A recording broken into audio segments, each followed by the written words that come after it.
Former President Donald Trump in Mar-a-Lago, a softly delivered speech, but he hit the main themes that he's hit on the campaign trail, saying it's a big night for him. As of right now, he's won 11 states so far, waiting on a few more, including Vermont. That's pretty tight at this hour.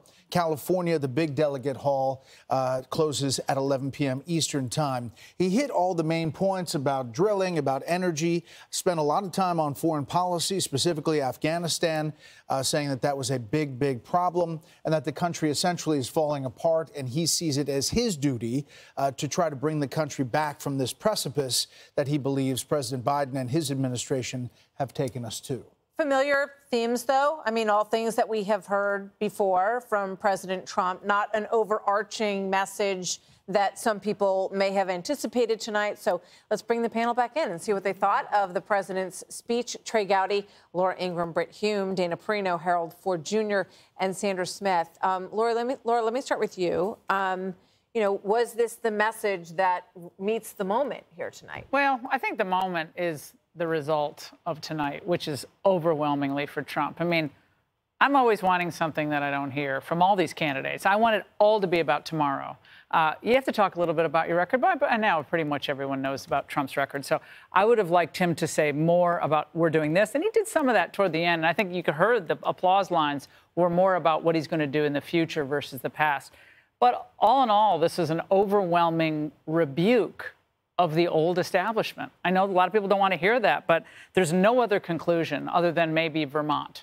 But right now, I think it's Nikki Haley's opportunity to reach toward the party that is moving and has moved, I would say, in a much more populist direction. You know, Trump could have kind of reached out to her tonight, but I think at this point, it's probably, if she wants to be in the party, it's her time to reach out to him. Britt, it's interesting that the former president does this a lot. He does not use teleprompter sometimes. He just goes out and speaks off the cuff. Right. Something that we don't see from President Biden. He is very scripted on a teleprompter. Good for him. Good thing, too. But at this moment, do you think, to Laura's point, that you wanted to hear something different at this moment, or was this the perfect message for this, in his style? Big night, big winner. Obviously, he's going to get the nomination. Everybody probably knew that going into tonight. So what was the opportunity afforded by tonight? It was to make people who might be not prepared to vote for him decide, you know, I can vote for this guy. He's okay. You know, he's a better guy than a lot of people think. And what he did was mostly brag about his record, which, you know, he has a case. But I would raise the question, did he add anybody to his column tonight by that talk that wasn't there before? That's the question. Dana?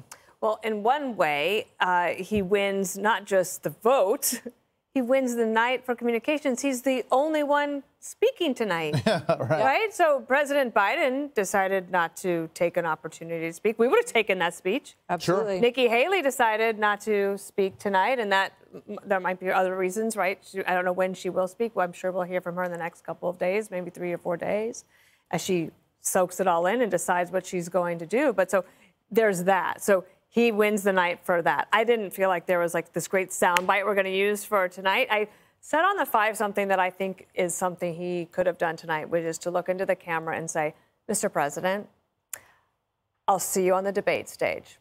Would love to meet with you. Do it any way you want. I'll meet you anywhere you want to do it.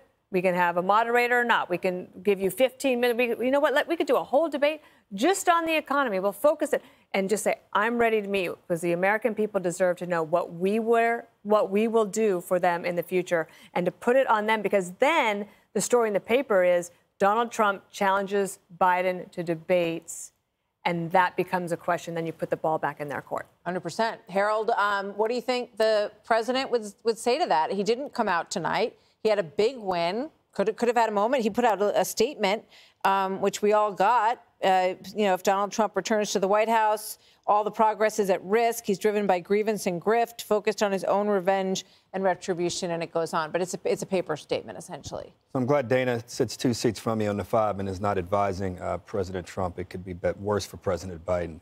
The stakes are incredibly high now. We've all said this is the longest general election race we're going to see ever. At least I'm 53 years old, never seen anything quite like it.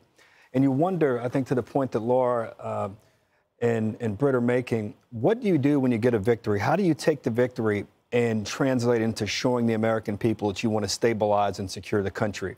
You think about the great breaches in our country today, our border, our education system, our foreign policy. It was interesting. No mention. He mentioned Afghanistan, but no mention of Israel-Hamas. It's been since October 7th. Still no funding for Ukraine, no funding for our friends in Israel, and obviously nothing on the border.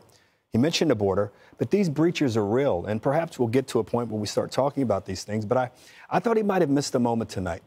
To your point, Bret, the Haley supporters, I think she probably needs to reach out. But if you're the one that wins, you reach out. The independents, if indeed black voters and Hispanic voters are flocking to him like some of the polling data, and I don't disbelieve it, suggests, I'd have reached out to people with a little more. I might have gotten a teleprompter, and might have gotten Dana to write a speech for me. I think it might have gone over a little better. She should. I mean, I don't. He could have. You don't think she should call him and say, "Congratulations, sir," and then they try to move on from there?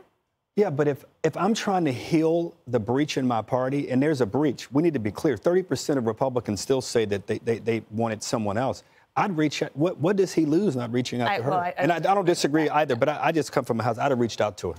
Listen, Sandra, this is the soft sell Donald Trump. I think, he has done different types of speeches. New Hampshire was much different than this. But to your point, it could have been on teleprompter. Tonight, he is on the cusp of being only the 5th American politician in modern party era to receive a major party nomination 3 or more times. Franklin Roosevelt, Richard Nixon, William Jennings Bryan, and Grover Cleveland. I mean, history is in the making here. And so does, to Harold's point, it meet the moment and his pitch? It's a good question because he's got to tell voters how he's going to correct a lot of the problems that they're feeling right now. Earlier, we talked about the tale of two economies. And to Brit's point, I mean, he certainly has a record to run on. When you look at the Trump economy, there's a lot to boast about there.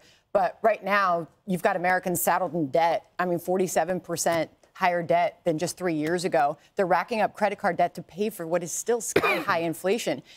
There was certainly an opportunity for him to really detail how he's going to correct some of those problems. It leaves a window. The New York Times recently published a report basically saying Trump policies will lead to higher inflation. He's got to get out there and really detail to the voters that he's trying to woo now to come over and vote for him, that he can correct a lot of those problems. Because you look at the polling out there, it's Democrats, too, who are feeling this. They are not optimistic about the future when it comes to the economy. They believe it's in bad condition. He needs to reach out to some of those independents who feel the same. And, perhaps there was a missed opportunity, but he does have a record to run on when it comes to the economy, for sure. Trey? I think the issues are there for potentially a Reagan-esque mandate in November. The issues are there, the border, the economy, our status on the world stage. My friend, the gentleman from Tennessee, raised something. I actually saw it a little bit differently. I thought the president was nuanced tonight, which he's not always. One example, the press.